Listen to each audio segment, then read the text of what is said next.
இன்றைக்கி வந்து கருப்பு உளுந்து களி எப்படி செய்கிறதுன்னு பார்ப்போம். நான் காட்டுற மாதிரி ஒரு டம்ளரில் நீங்கள் மெஷர்மெண்ட் பண்ணிக்கலாம். இல்லைனா நீங்கள் எந்த கப் வச்சு மெஷர்மெண்ட் பண்ணுறீங்களோ அதே கப்பில் தான் நீங்கள் எல்லா மெஷர்மெண்ட்டும் கரெக்டாக எடுக்கணும்.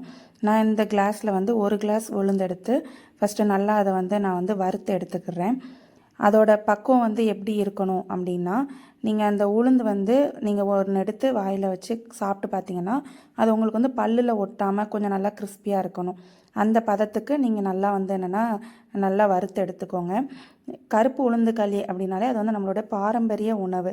அதாவது நம்ம உடம்புக்கு வந்து நல்ல ஒரு சக்தி கொடுக்கும். நீங்கள் காலையில் இதை வந்து நீங்கள் டிஃபனுக்கு எடுத்துக்கிட்டிங்கன்னா அந்த நாள் ஃபுல்லாக உங்களுக்கு வந்து ஒரு நல்ல எனர்ஜி கொடுக்கும். மெயினாக இதில் வந்து கால்சியம் வந்து அதிகமாக இருக்குது. கால்சியம் சத்து வந்து பயங்கரமாக ரிச்சாக இருக்கிறது வந்து இந்த கருப்பு உளுந்தில் வந்து இருக்குது. உங்களுக்கு வந்து போன் சம்மந்தமாக ரொம்ப உங்களுக்கு போன் வந்து ரொம்ப வீக்காக இருக்குது அப்படின்னா நீங்கள் இதை வந்து வீக்லி ட்வைஸ் வந்து நீங்கள் செஞ்சு சாப்பிடலாம். அப்புறம் உங்களுக்கு பீரியட்ஸ் ப்ராப்ளம் இருக்குது அப்படின்னாலும் நீங்கள் வந்து இந்த கருப்பு உளுந்து களி வந்து நீங்கள் எடுத்துக்கலாம். இது வந்து உங்களுக்கு வந்து அந்த பீரியட்ஸ் பெயின் அதெல்லாமே உங்களுக்கு வந்து கம்மி பண்ணும்.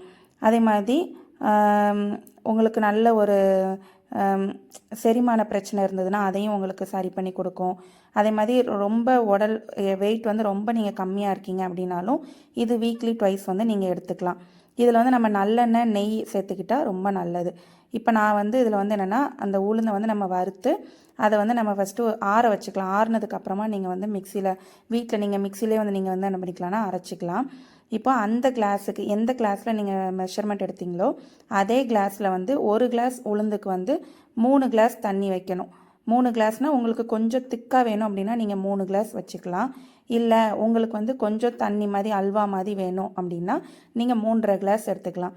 அந்த 3.5 கிளாஸ் தண்ணிக்கு 1 கிளாஸ் உளுந்துக்கு நீங்கள் 1 கிளாஸ் கருப்பட்டி எடுத்துக்கிட்டால் ஸ்வீட்னஸ் வந்து கரெக்டாக இருக்கும். நீங்கள் 1 கிளாஸ் கருப்பட்டி எடுத்து அந்த தண்ணியில் நீங்கள் வந்து அதை கரைச்சி அதை வச்சு அரித்து எடுத்துக்கோங்க.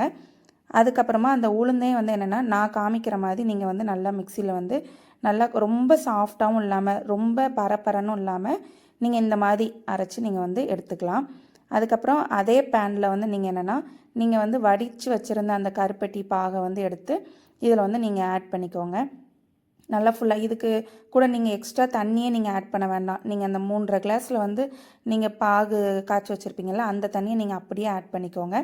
அது கூட நீங்கள் அந்த உளுந்தையும் ஆட் பண்ணி என்னென்னா நல்லா கட்டி இல்லாமல் மெயினாக இந்த ப்ராசஸ் வந்து நீங்கள் கரெக்டாக பண்ணணும். கட்டி இல்லாமல் என்ன மாதிரி நல்லா நீங்கள் வந்து என்னென்னா நல்லா அந்த கட்டி இல்லாமல் அந்த மாவை வந்து நல்லா கரைச்சி எடுத்துக்கிட்டிங்கன்னா நல்லாயிருக்கும். அதுக்கப்புறம் நீங்கள் என்ன பண்ணணுன்னா உங்களுக்கு தேவையான அளவு கொஞ்சம் நேரம் அதை நல்லா கிண்டிட்டு நல்லெண்ணெய் வந்து தாராளமாக ஊற்றுங்க. நல்லெண்ணெய் ஆட் பண்ணுறது வந்து ரொம்ப நல்லது தான். களிக்கு வந்து நல்லெண்ணெய் ஆட் பண்ணி சாப்பிட்டா ரொம்ப நல்லது. நீங்கள் நல்லெண்ணெய் கொஞ்சம் நல்லா தாராளமாக ஊற்றி நல்லா அதை வந்து என்னென்னா நல்லெண்ணெய் ஊற்றும் போது கொஞ்சம் அது உங்களுக்கு மேலே தெரிக்கிற மாதிரி இருக்கும். அதனால் நீங்கள் வந்து கொஞ்சம் கேர்ஃபுல்லாக இருந்துக்கோங்க. அதுக்கப்புறம் அதை நல்லா கிண்டிட்டு கொஞ்சம் நேரம் உங்களுக்கே தெரியும் களி வெந்துட்டுனா கொஞ்சம் அந்த அல்வா ரேஞ்சுக்கு வரும். அந்த டைமில் நீங்கள் என்ன பண்ணணுன்னா தேங்காய் பூ வந்து ஆப்ஷனலு. ஆனால் எங்கள் ஆச்சிலாம் வந்து என்னென்னா தேங்காய் பூ போட்டு தான் எங்களுக்கு களி கொடுப்பாங்க. அதனால் நீங்கள் தேங்காய் பூ போட்டிங்கன்னா இன்னும் உங்களுக்கு வந்து அந்த டேஸ்ட்டி வந்து நல்லா ரிச்சாக இருக்கும். அதனால் தேங்காய் பூ போட்டு அதை வந்து நீங்கள் நல்லா கொஞ்சம் நல்லா இன்னும் நல்லா மிக்ஸ் பண்ணிவிட்டு எடுத்திங்கன்னா உங்களுக்கு வந்து களி சூப்பராக அந்த அல்வா ரேஞ்சுக்கு அந்த களி வந்து ரெடி ஆயிரும். இதுக்கப்புறம் நீங்கள் இதில் நல்லெண்ணெய் ஆட் பண்ணி சாப்பிடணுன்னே இல்லை. நம்ம செய்யும் போதே நிறைய நல்லெண்ணெய் ஆட் பண்ணியிருக்கோம். அதனால் அதே